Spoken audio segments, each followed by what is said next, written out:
Oi, gente, eu sou a Paula, estou aqui para mais uma resenha. Hoje o livro que eu vou resenhar é um livro clássico, best-seller, de um autor ainda vivo, um autor australiano. Você já deve estar imaginando de quem estou falando. Nada mais, nada menos do que A Menina que Roubava Livros.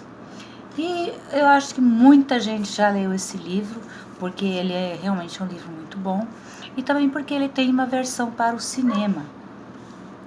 Então, esse livro foi escrito por Mark Zuckerman, que não foi o primeiro livro dele, mas assim, esse livro já estava um bom tempo na cabeça dele, na imaginação, e só faltava mesmo ele conectar as suas ideias para escrever.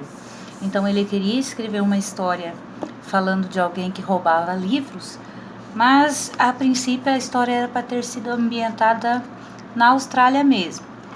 Mas daí ele escreveu um outro livro, foi O Mensageiro, e depois ele pensou em escrever um outro livro falando sobre as coisas que os pais deles tinham passado na Alemanha, ou tinham ficado sabendo pelo menos, durante a Segunda Guerra Mundial.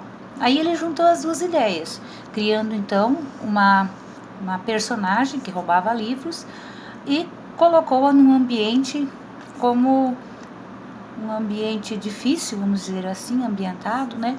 Na Alemanha, no período, começa no pré-guerra, em 1939, e vai até 1943.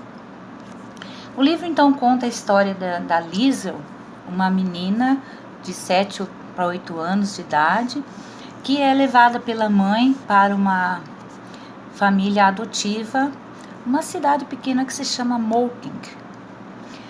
Então, e no caminho ela leva a menina e mais o seu irmãozinho. E no caminho esse irmãozinho morre de fome, de fraqueza. Mesmo assim ela segue adiante.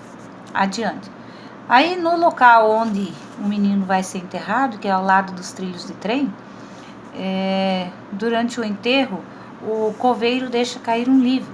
E esse é o primeiro livro que ela rouba. O nome do livro é Manual do Coveiro.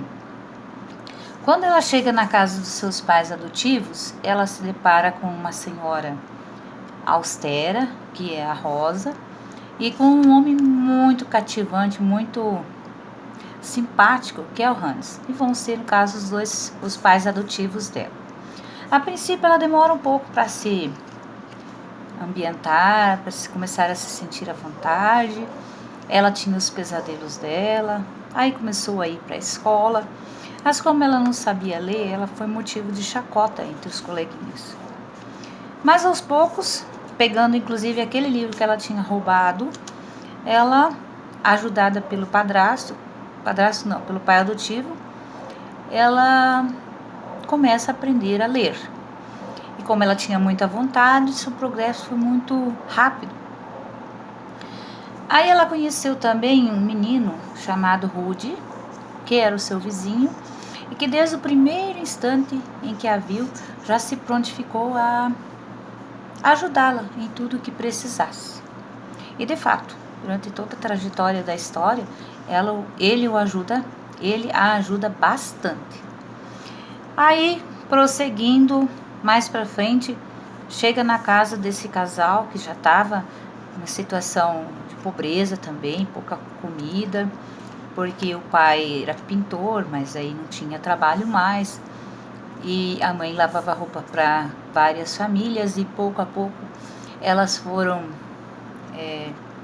dispensando os serviços dela também por falta de dinheiro, né? Aí chegou à casa deles no meio da noite um rapaz chamado Max, que era filho de um colega de Hans durante a Primeira Guerra Mundial. E ele e o pai dele tinham feito promessa de se ajudarem caso fosse necessário em qualquer época que fosse.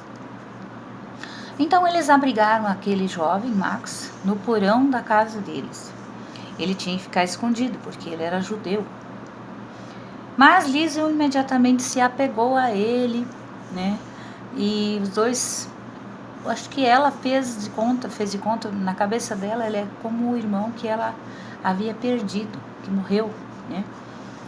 E as coisas foram ficando cada vez mais difíceis, os bombardeios começaram a chegar.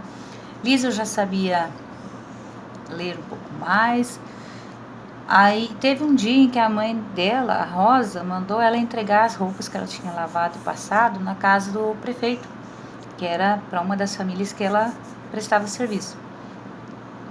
Chegando lá, a mulher do prefeito, a Isa, convidou ela para conhecer a biblioteca dela. E ela ficou encantada. Para ela aquilo era um paraíso. Então, de todas as vezes que ela ia lá, a Isa sempre a chamava para dentro e ela ficava manuseando os livros, lendo trechinhos que ela já conseguia ler. E chegou um dia também que a mulher do prefeito também dispensou os serviços dela. E tudo foi ficando mais difícil. E eles também começaram, os nazistas, né, a revistar os porões das casas para ver qual deles serviria para um abrigo antiaéreo. E foi por muito pouco que Hans conseguiu esconder Max para não ser encontrado pelos nazistas.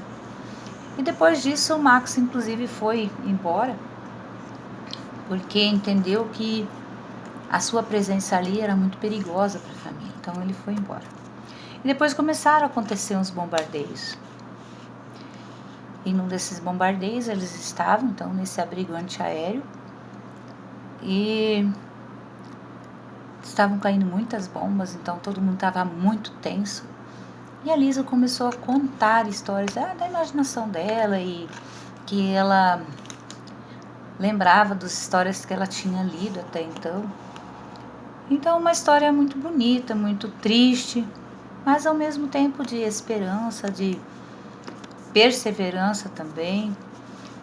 E mas eu não posso contar porque senão seria spoiler. Então, o livro que eu trouxe hoje é esse. Espero que tenham gostado. Quem já leu, comenta aí embaixo quais são as suas impressões sobre esse livro. Tchau!